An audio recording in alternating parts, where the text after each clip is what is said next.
Hello, Henry from Belgium here. Today a video about LEGO Set 6378, Shell Service Station from 1986. It has the theme, town, and the sub-theme shops and services. It contains 291 parts, including 2 minifigs. I have the set complete with the box, manual, and all parts. It's the third Shell service station that I have in my collection. First, there was this one from 1978.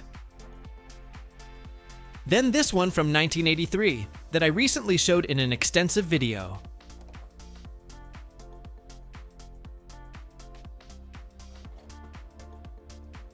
It's clear that these last two are an upgrade of the one from 1978, but it might be interesting to compare the one from 1983 and 1986 throughout the video. 1986 was also the year in which these town sets were new, and of which you can already see extensive videos on my channel.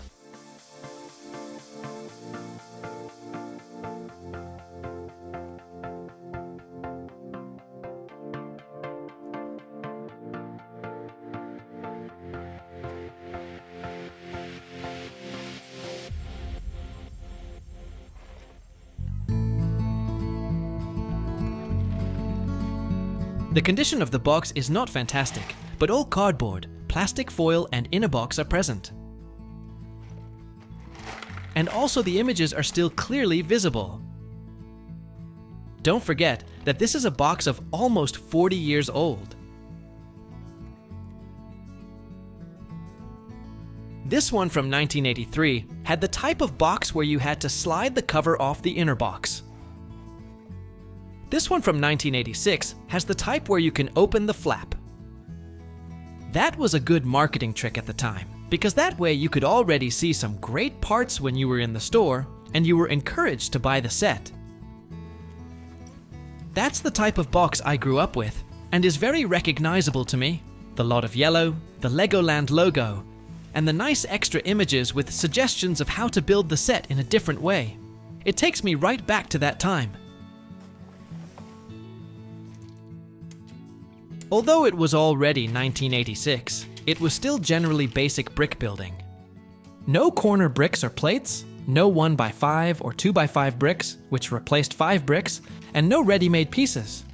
The good old days when you could really build. And now I will show you the manual. A handy A4 format with clear instructions. I immediately noticed that there is a lot to do, which is good. But the instructions give me an overwhelming feeling. It seems that the graphic artist only got a limited number of sheets to put his instructions on.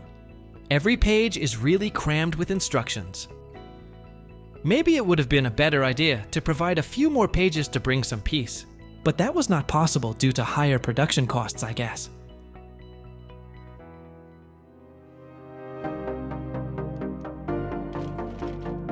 Here you can see all 291 parts, and it immediately struck me that there are quite a few bricks with stickers.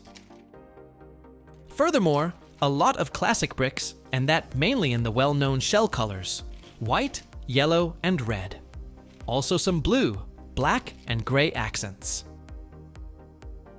The minifigs are also very classic, and I have seen them before, but the one with the shell logo on the torso is a nice one to see again.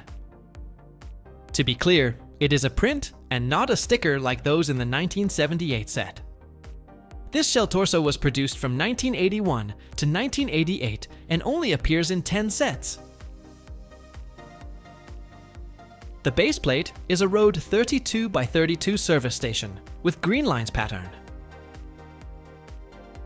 The plate is not unique because you can actually also find it in a supplementary set with road plates. But when you want to find it in a particular set with bricks and minifigs, then you can only find it in this set. The studs in the middle are special about this plate, and so is the green line that makes a bend on this side.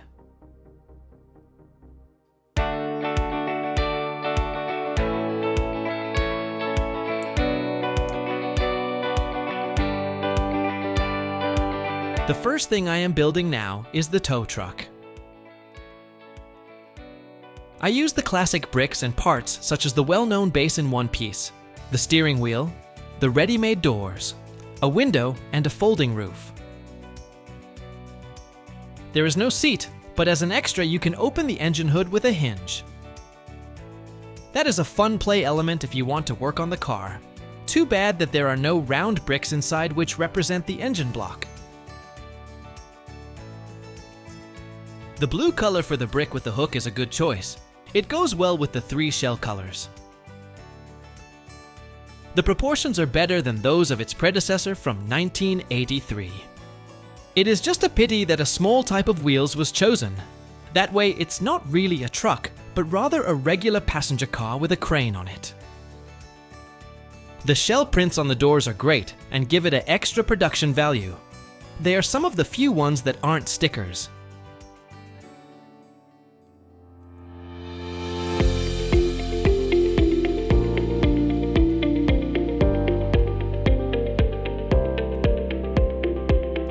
I start by building a shop and a workplace.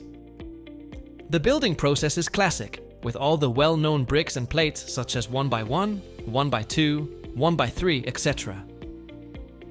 Also with this construction, it's important that the condition of the bricks is good, especially the white ones, because it's clearly the main color. If they are discolored, it gives an unpleasant and unkempt appearance, especially if you want to use the set as a display piece. I have the impression that it's not too bad here.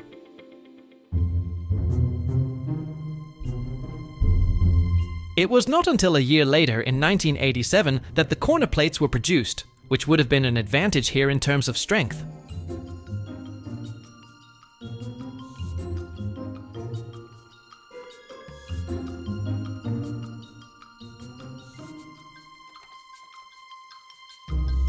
Here I notice that an extra color accent has been chosen.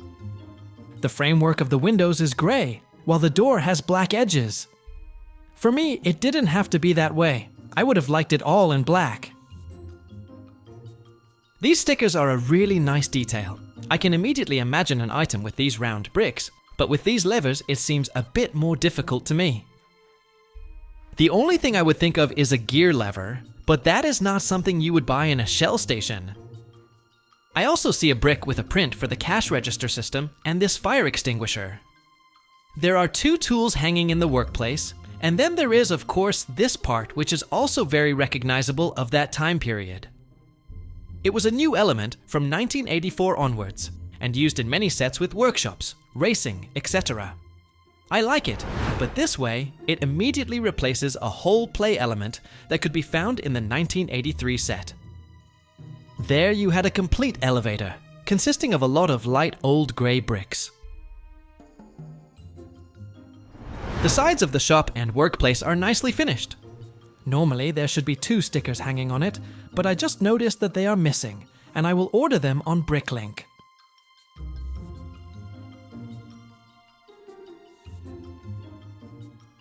The sticker on the other side is present, and the sticker with the inscription "Shop" is also definitely an added value.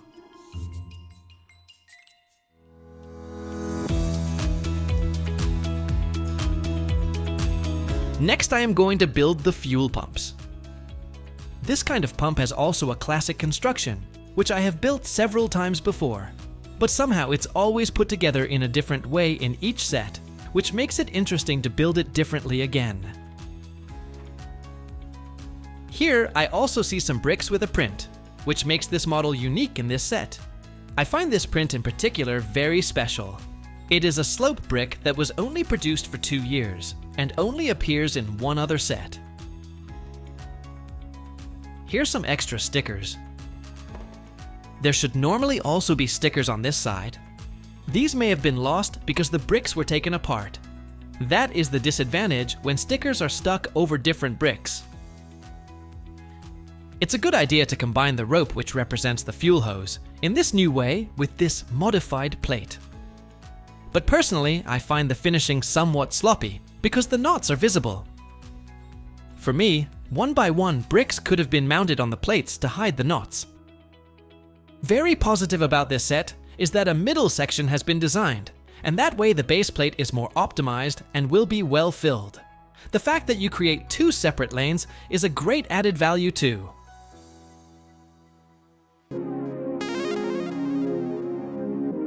On this side of the base plate, there is usually a tire rack, which is also the case here.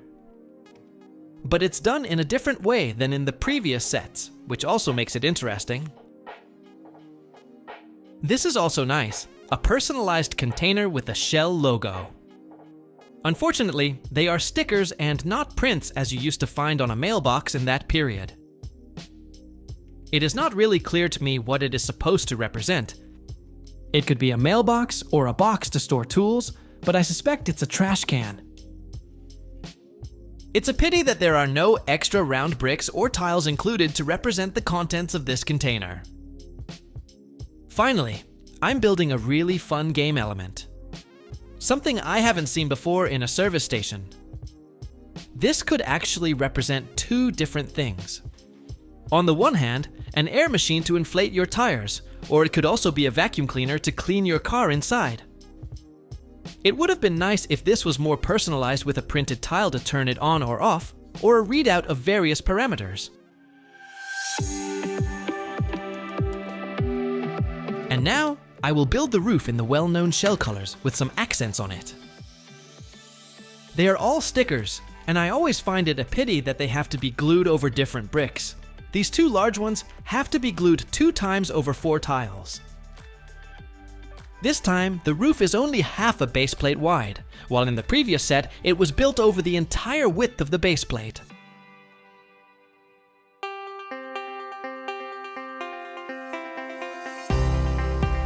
It looks cool.